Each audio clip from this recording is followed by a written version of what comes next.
You ever get that feeling like something's lurking just beyond the edge of the light, like a secret someone's trying hard to keep buried? Oh, absolutely. It's that shiver down your spine, that moment you realize maybe things aren't what they seem. Exactly.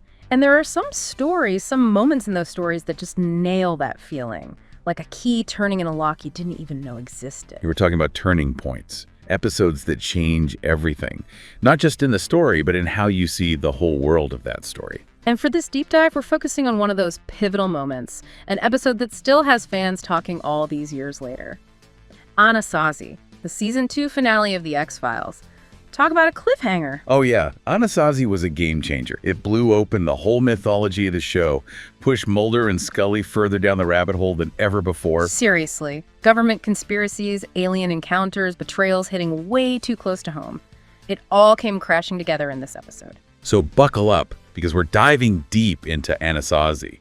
We'll relive the whole story, and then we'll dig into all the behind-the-scenes stuff, the little details that made this episode so iconic. Okay, let's set the stage. The episode opens with a pretty unsettling discovery. Right in the middle of the New Mexico desert, on Navajo land, a teenage boy stumbles across a buried boxcar. And inside, a corpse. Not just any corpse, though. This one. Well, let's just say it doesn't look human. Creepy. So right off the bat, we've got a mystery on our hands.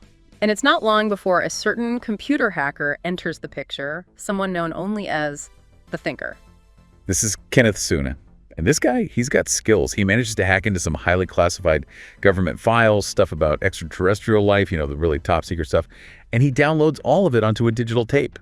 Bold move. I guess the Syndicate wasn't too happy about that. You could say that again. The smoking man, well, he tries to assure everyone that the leak's contained, that Suna's been dealt with. But it's clear there's more to this story. He's hiding something. Of course he is. So how do Mulder and the lone gunman get involved in all of this? The lone gunmen, those guys always seem to know what's going on, especially when it comes to government conspiracies and aliens. They catch wind of Suna and what he's got, and they tip off Mulder. And, to make things even creepier, there's this bizarre incident with Mulder's neighbor, totally unhinged, violent outbursts. It's like the weirdness is starting to bleed into everyday life. Yeah, that definitely sets an unsettling mood. And then we have that tense meeting in the park. Oh yeah, picture this. Mulder in a park, meeting with Suna, this nervous guy looking over his shoulder every 2 seconds. And in this brief, hurried exchange, Suna hands over the digital tape. It's like something straight out of a spy movie. And this tape is supposed to hold all the answers, right? A proof Mulder's been searching for. Except it's not that simple. The tape's encrypted, locked tight. Mulder tries everything to crack the code, but he hits a wall. And he's getting desperate. And then Scully has this brilliant idea, right? Something to do with her father and World War II. She remembers her dad telling her about the Navajo code talkers. During the war, they used their language, Navajo, as an unbreakable code, and it hits her. Maybe the encryption on the tape is in Navajo? Talk about thinking outside the box. Totally. And it just goes to show, sometimes the answers we're looking for are hidden in the most unexpected places. While Scully's off chasing this Navajo lead, Mulder finds himself in Skinner's office, and things get pretty heated. Skinner's grilling Mulder about the tape, and Mulder's not exactly in a cooperative mood. The tension's thick, you can practically cut it with a knife, and then, bam, Mulder loses it, snaps, attacks Skinner. Not his finest moment, but you can kind of understand why he's on edge, right? Absolutely. He's grieving, he's frustrated, and he's surrounded by people who don't believe him, who are actively working against him. And that whole incident leads to a pretty serious FBI inquiry. I mean, Scully being grilled by that panel, the threat of both of their careers going up in smoke, that was intense. It was a clear message. Back off. Stop digging. Or else. They were being threatened, and it was a stark reminder of the power these shadowy figures held.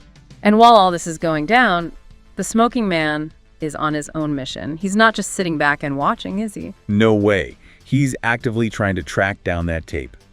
And he's not afraid to play dirty. He pays a visit to Mulder's father, Bill, up on Martha's Vineyard. It's a tense, unsettling scene full of unspoken threats. You can just feel the danger radiating off of the smoking man. He's not someone you want to mess with. Definitely not. And poor Bill, he's caught in the middle of all of this. He knows more than he's letting on, but he's also trying to protect his son. Back in Washington, Scully's still trying to find someone who can crack that Navajo code. She finally manages to track down an official within the Navajo Nation. But even he can't decipher the encryption. It's too old, too obscure. He tells her about a World War II code talker, one of the few people who might be able to understand it. And just when it seems like they might be getting somewhere, tragedy strikes. Mulder goes to see his dad, hoping for some answers, and well... It's heartbreaking. Krychek shows up and he shoots Bill, right in front of Mulder. Bill dies in his son's arms, whispering a plea for forgiveness. It's a gut punch, and it changes Mulder forever. You can see the pain, the anger, the guilt all over Mulder's face, and in that moment, Scully knows he's in way over his head. She tells him to run, to disappear. She's trying to protect him, even if he doesn't understand it at the time. And while he's asleep, she takes his gun, submits it for ballistics. She's trying to create some distance between him and his father's murder. But Mulder, well, he doesn't take it well. When he wakes up and finds his gun missing, he turns on Scully, accuses her of betraying him. He's paranoid, grief-stricken, he's not thinking straight. And it's a tough moment for their partnership. Their trust is shaken. And then, on top of everything else, Scully discovers that someone's been tampering with the water in Mulder's apartment building. They're drugging him, messing with his mind. It's another layer of this whole conspiracy, and it shows just how far these people are willing to go to control him, to stop him from getting to the truth. And then it all comes to a head. Mulder finally tracks down Krychek, and he's ready for revenge. But Scully does something totally unexpected. She sees that Mulder's about to cross a line he can't come back from. And she makes a split-second decision. She shoots him to stop him from killing Krychek. It's a shocking moment, and it speaks volumes about how far she's willing to go to save him, even from himself. So Scully ends up taking Mulder, unconscious, back to New Mexico, to the heart of the mystery, and there she reveals the truth about the drug they've been slipping him. She explains what they've been doing to him, how they've been manipulating him, and it's a moment of clarity for Mulder, but it's also terrifying. He realizes just how deep this conspiracy goes. And it's in New Mexico that they finally meet Albert Sustin, the Navajo code talker who can decipher the secrets hidden on that digital tape. What does that tape reveal? It's not a neat, tidy answer. The files are fragmented, cryptic, but they mention Scully. They mention Dwayne Barry, the guy who abducted Scully back in season 2. They talk about a test and merchandise. It's chilling, unsettling, and it only raises more questions than it answers. And Hostin's grandson leads Mulder back to that buried boxcar, the source of all this mystery. So what was it? Was it an alien spacecraft?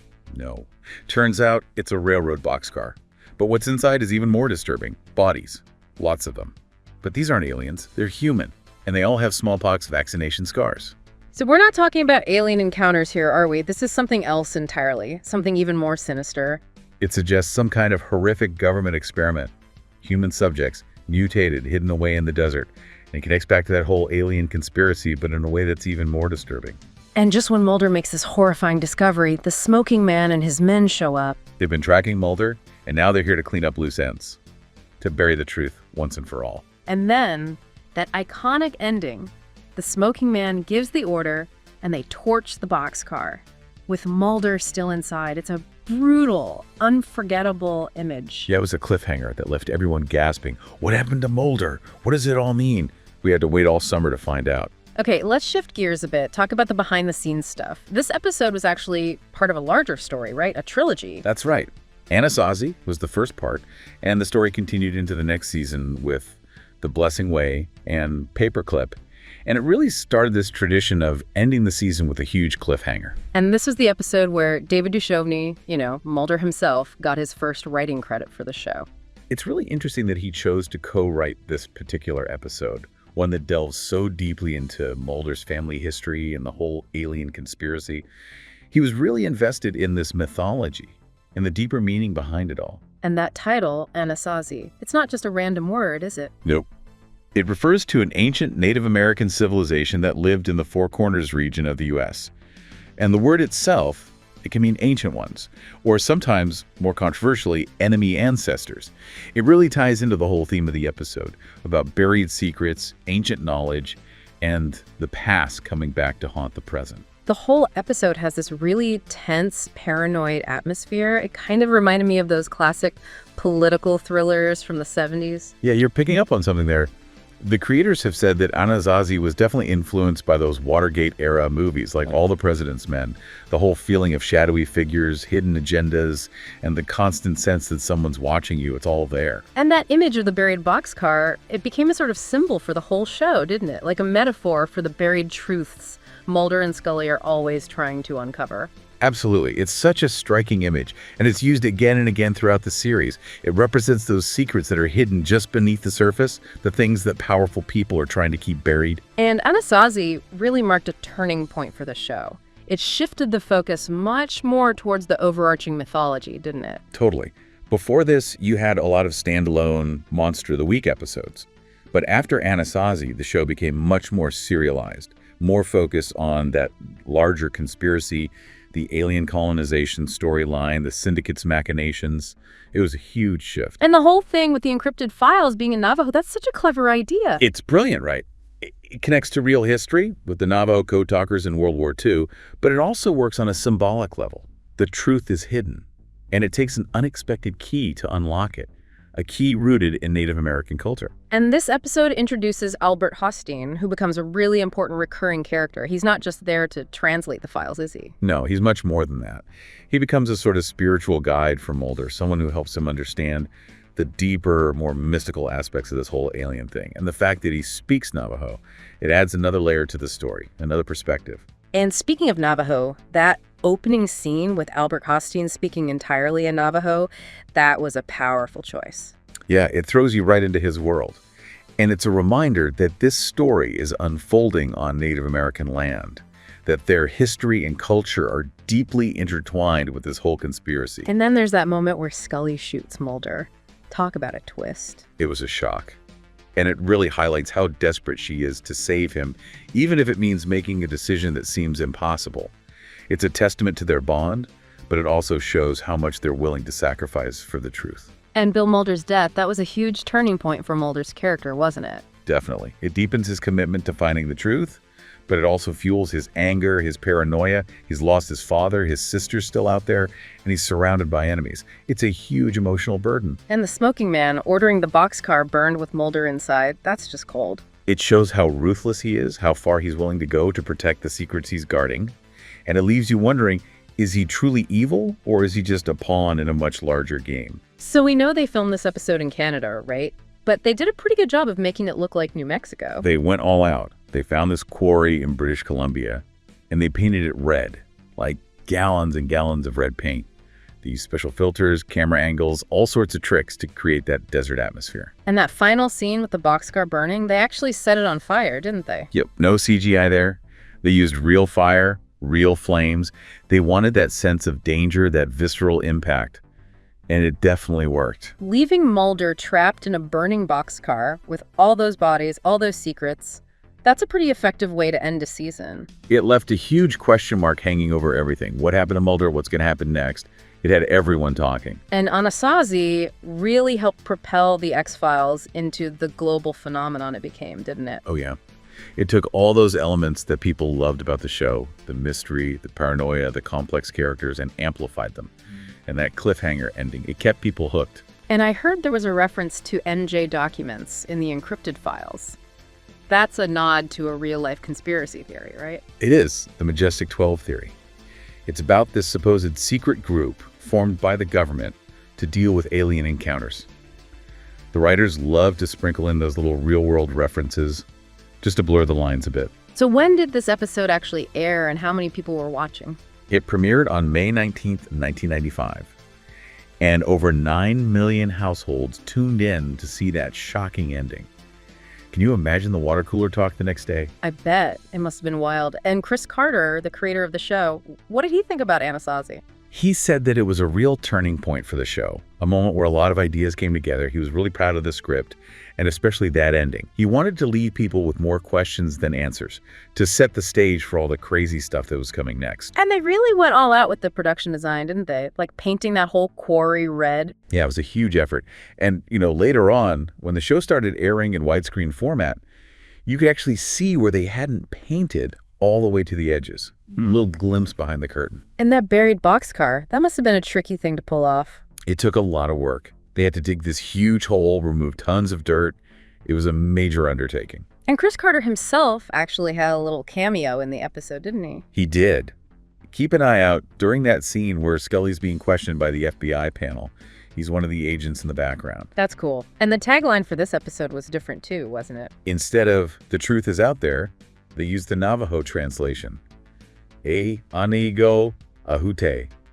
It's a nice touch, and it really emphasizes the importance of the Navajo language and culture in this episode. And what was the reaction like when Anasazi first aired? Critics loved it. They praised the suspense, the atmosphere, the shocking ending.